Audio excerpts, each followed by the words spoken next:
Hello दोस्तों, नमस्कार। मैं प्रतिभा पांडे स्वागत करती हूँ आपके अपने यूट्यूब चैनल स्टोरी जोन प्रतिभा में। आज हम आपके लिए लाए हैं लोक कथा बुद्धि बड़ी या पैसा। किसी देश में एक राजा राज करता था। उसके लिए पैसा ही सब कुछ था। वह सोचता था कि पैसे के बल पर दुनिया के सब कामकाज चलते हैं। तांबे की मेघ तमाशा देख, कहावत झूठ नहीं है। मेरे पास अटूट धन है, इसलिए मैं इतने बड़े देश पर राज करता हूँ। लोग मेरे सामने हाथ जोड़े खड़े रहते हैं। चाहूँ तो अभी रुपयों की सड़क तैयार करा दूं। आसमान में सिर उठाए खड़े इन पहाड़ों को खुदवा कर फिकवा दूं। पैसे के बूते पर मेरे पास एक जबरदस्त फौज है। उसके द्वारा किसी भी देश को क्षण भर में कुचल सकता हूँ। वह सबसे यही कहता था कि इस संसार में धर्म, कर्म, स्त्री, पुरुष, मित्र, सखा सब पैसा ही है। राजा सिर से पैर तक पैसे के मद में डूबा था, परंतु उसकी रानी बड़ी बुद्धिमती थी। वह पैसे को तुच्छ और बुद्धि को श्रेष्ठ समझती थी। रानी की चतुराई के कारण राजा का सब कामकाज ठीक रीति से चलता था। उसका कहना था कि दुनिया पैसे के बूते उतनी नहीं चलती जितनी बुद्धि के बूते पर, लेकिन राजा के सामने साफ बात कहने में संकोच करती थी। एक दिन राजा ने पूछा, रानी सच कहो, दुनिया में बुद्धि बड़ी या पैसा? रानी बड़े असमंजस में पड़ी, सोचने लगी। सत्य का मुख रूखा होता है और राजा के मन में जो पैसे का मूल्य बसा था उसे वह अच्छी तरह जानती थी। कुछ उत्तर तो देना ही था। वह बोली, महाराज, यदि आप सच पूछते हैं तो मैं बुद्धि को बड़ा समझती हूँ। बुद्धि से ही पैसा आता है और बुद्धि से ही सब काम चलते हैं। बुद्धि ना हो तो सब खजाने यूं ही लुट जाते हैं, राजपाट चौपट हो जाते हैं। पैसे की इस प्रकार निंदा सुनकर राजा को बहुत गुस्सा आया। बोला, रानी, तुम्हें अपनी बुद्धि का बड़ा घमंड है। मैं देखना चाहता हूँ कि तुम बिना पैसे के बुद्धि के सहारे कैसे काम चलाती हो। ऐसा कहकर उसने रानी को नगर के बाहर एक मकान में रख दिया। सेवा के लिए 2-4 नौकर भेज दिए। खर्च के लिए ना तो एक पैसा दिया और ना ही किसी तरह का कोई सामान। रानी के शरीर पे जो जेवर थे वो भी उतरवा लिए।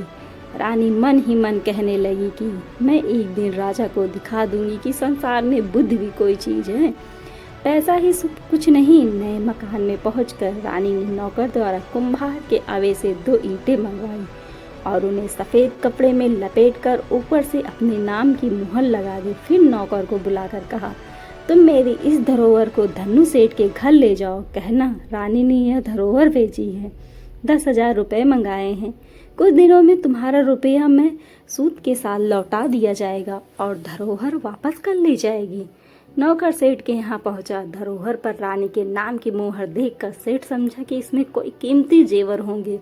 उसमें 10,000 रुपया चुपचाप दे दिया। रुपया लेकर नौकर रानी के पास आया। रानी ने इन रुपयों से व्यापार शुरू किया। नौकर चाकर लगा दिए। रानी देख रेख करने लगी। थोड़े ही दिनों में उसने इतना पैसा पैदा कर लिया कि सेठ का रुपया चुक गया और काफी पैसा बचा रहा। इन रुपयों से उसने गरीबों के लिए मुफ्त दवाखाना, पाठशाला तथा अनाथ आश्रय खुलवा दिए। चारों ओर रानी की जय जयकार होने लगी। शहर के बाहर रानी के मकान के आसपास बहुत से मकान बन गए और वह अच्छी रौनक रहने लगी। इधर रानी के चले जाने पर राजा अकेला रह गया। रानी थी तब वह मौके के कामों को संभाले रहती थी।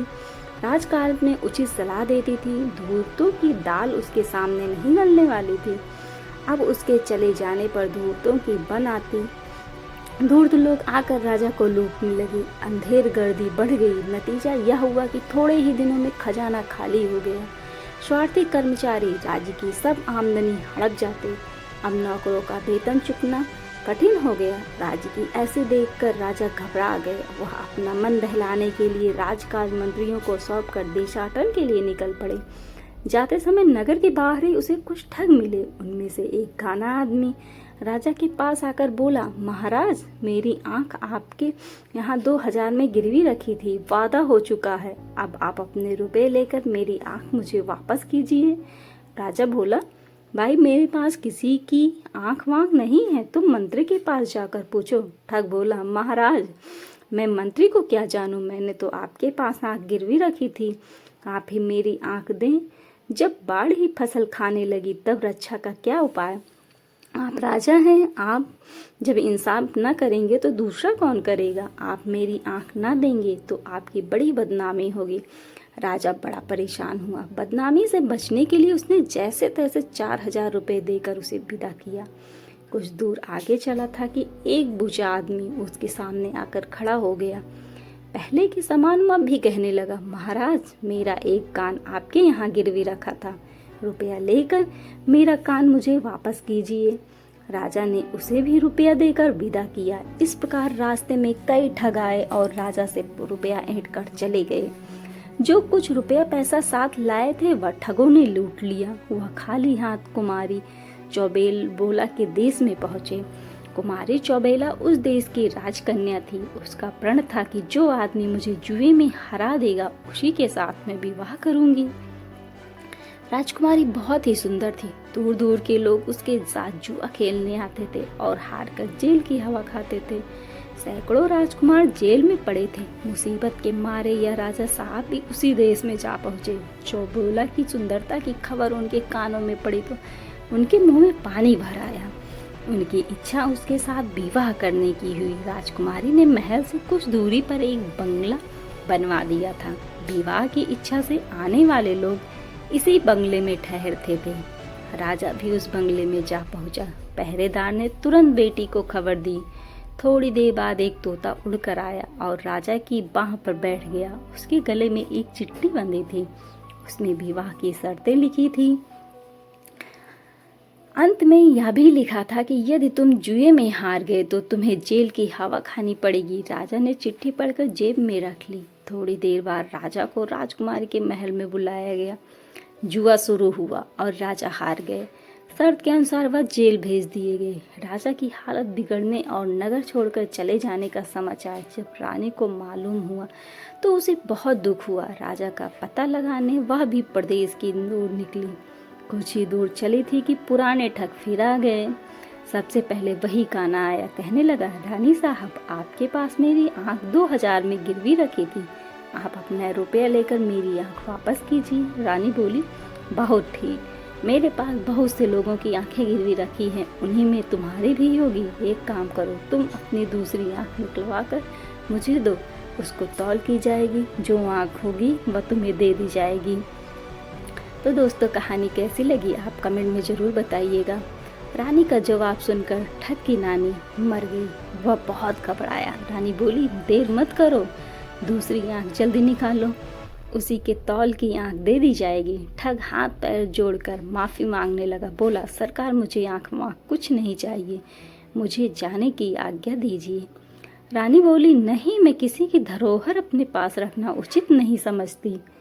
तुम जल्दी अपनी आंख निकलवा कर मुझे दे दो, नहीं तो सिपाहियों से कहकर निकलवा लूंगी। अंत में ठग ने विनती करके 4000 रुपया देकर अपनी जान बचाई। यही हाल बूचे का हुआ। जब उसने देखा कि रानी का नौकर दूसरा कान काटने ही वाला है तो उसने भी 4000 रुपया वापस देकर रानी से अपना पिंड छुड़वाया। ठगों से निपटकर रानी आगे बढ़ी और पता लगाते लगाते कुमारी चौबेला के देश में जा पहुंची। राजा के जेल जाने का समाचार सुनकर उसे बड़ा दुख हुआ। अब वह राजा को जेल से छुड़ाने का उपाय सोचने लगी। उसने पता लगाया कि रानी चौबेला किस प्रकार जुआ खेलती हैं। सारा भेद समझकर उसने पुरुष का वेश बनाया और बंगले पर जा पहुंची। पहरेदार ने खबर दी। थोड़ी देर में तोता उड़कर आया। रानी ने उसके गले से चिट्ठी खोलकर पढ़ी। कुछ समय बाद बुलावा आया। रानी पुरुष वेश में कुमारी चौबेला के महल में पहुंची। इन्हें देखकर चौबेला का मन न जाने क्यों गिरने लगा। उसे ऐसा मालूम होने लगा कि मैं इस राजकुमार को जीत न सकूंगी। खेलने के लिए चौसठ डाली गई। कुमारी चौसठ खेलते समय बिल्ली के सिर पर दीपक रखती थी। बिल्ली को इस प्रकार सिखाया गया था कि कुमारी का दाव जब ठीक नहीं पड़ता था तो उसे मालूम होता था कि वह हार रही है। तब वह बिल्ली के सिर हिलाने से दीपक की ज्योति डगमगाने लगती थी। इसी बीच वह अपना पासा बदल देती थी। रानी यह बात पहले ही सुन चुकी थी। बिल्ली का ध्यान आकर्षित करने के लिए उसने एक चूहा पाल लिया था और उसे अपनी कुर्ते की बाह में छिपा रखा था। चौसस का खेल खेलने लगा। खेलते खेलते कुमारी जब हारने लगी तब उसने बिल्ली को इशारा किया। रानी तो पहले से ही सजग थी। इसके पहले ही उसने अपनी आस्तीन से चूहा निकालकर बाहर कर लिया। बिल्ली की निगाह अपने शिकार पर जम गई। राजकुमारी के इशारे का उस पर कोई असर नहीं हुआ। राजकुमारी के बार बार इशारा करने पर भी बिल्ली टस से मस न हुई। निदान राजकुमारी हार गई। तुरंत सारे नगर में खबर फैल गई कि राजकुमारी के विवाह की तैयारियां होने लगी। रानी बोली, विवाह तो शर्त पूरी होते ही हो गया। रहा भावरे पढ़ने का दस्तूर, वह घर चलकर कर लिया जाएगा। वहीं से धूमधाम के साथ शादी की जाएगी। चौबोला राजी हो गई। पुरुष वेशधारी रानी बोली, एक बात और, यहाँ से चलने से पहले उन सब लोगों को जिन्हें जेल में डाल रखा है छोड़ दो, लेकिन पहले एक बार उन सबको मेरे सामने बुलाओ। कैदी सामने लाए गए। हर एक कैदी की नाक छेद कर कौड़ी पहनाई गई थी। सबके हाथ में कोल्हू हाँकने की हकनी और गले में चमड़े का खलीता पड़ा था। इस खलीते में उनके खाने के लिए थाली रखी जाती थी। खलीते पर हर कैदी का नाम दर्ज था। इन्हीं कैदियों के बीच रानी के पति राजा साहब भी थे।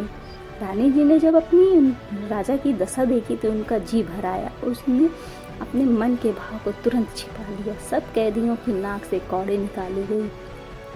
नाई बुलाकर हजामत बनवाई गई। अच्छे कपड़े पहनाकर उत्तम भोजन करा के उनको छुट्टी दे दी गई।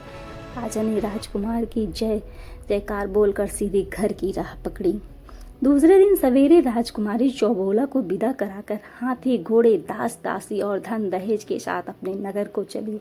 रानी पुरुष वेश में घोड़े पर बैठी आगे आगे चल रही थी। पीछे पीछे चौबोला की पालकी चल रही थी। कुछ दिन में वह अपने नगर में जा पहुंची और नगर के बाहर अपने बगले में ठहर गई। राजा जब लौटकर अपने नगर में आए तो देखते क्या है कि रानी के मकान के पास औषधालय, पाठशाला, अनाथालय आदि कई इमारतें बनी हैं। उन्हें देखकर राजा अचंभे में आ गए। सोचने लगे, रानी को मैंने एक पैसा तो दिया नहीं, उसने ये लाखों की इमारतें कैसे बनवा ली। पैसे का महत्व उनकी नजरों में अभी तक वैसा ही बना हुआ था। संध्या समय उसने रानी को बुलवाया। पूछा, कहो रानी, अब भी तुम्हारी समझ में आया कि बुद्धि बड़ी होती है या पैसा? रानी कुछ नहीं बोली। चुपचाप उसने राजा के नाक की कौड़ी, खलीता, हकन और खली का टुकड़ा सामने रख दिया। राजा विस्मित होकर रह गए। सोचने लगे, ये चीजें इसे कहाँ से मिली। इतने में रानी राजकुमारी चौबोला को बुलाकर उसके सामने खड़ा कर दिया गया। अब राजा की आंखें खुल चुकी थी। वह समझ गए कि चौबोला की कैसे छुड़ाने वाला राजकुमार और कोई नहीं, उसकी बुद्धिमती रानी ही थी। राजा ने लज्जित होकर सिर नीचा कर लिया। फिर कुछ देर सोचकर कहने लगा, रानी, अभी तक मैं बड़ी भूल में था। तुमने मेरी आंखें खोल दी। अभी तक मैं पैसे को ही सब कुछ समझता था, पर आज मेरी समझ में आया कि बुद्धि के आगे पैसा कोई चीज नहीं है। शुभ मुहूर्त में चौबोला का विवाह राजा के साथ धूमधाम के साथ हो गया। दोनों रानियां हिल मिलकर आनंद पूर्वक रहने लगी। तो दोस्तों, आपको ये कहानी कैसी लगी आप कमेंट में जरूर बताना और लाइक शेयर सब्सक्राइब करना मत भूलना। और दोस्तों, ये जरूर बताना कि बुद्धि बड़ी या पैसा होती है। और अपने दोस्तों में ज़्यादा से ज़्यादा शेयर करिए और हमारे चैनल को खूब सारा प्यार दीजिए। आप लोगों के सहयोग से ही हम आगे बढ़ सकते हैं। Thank you.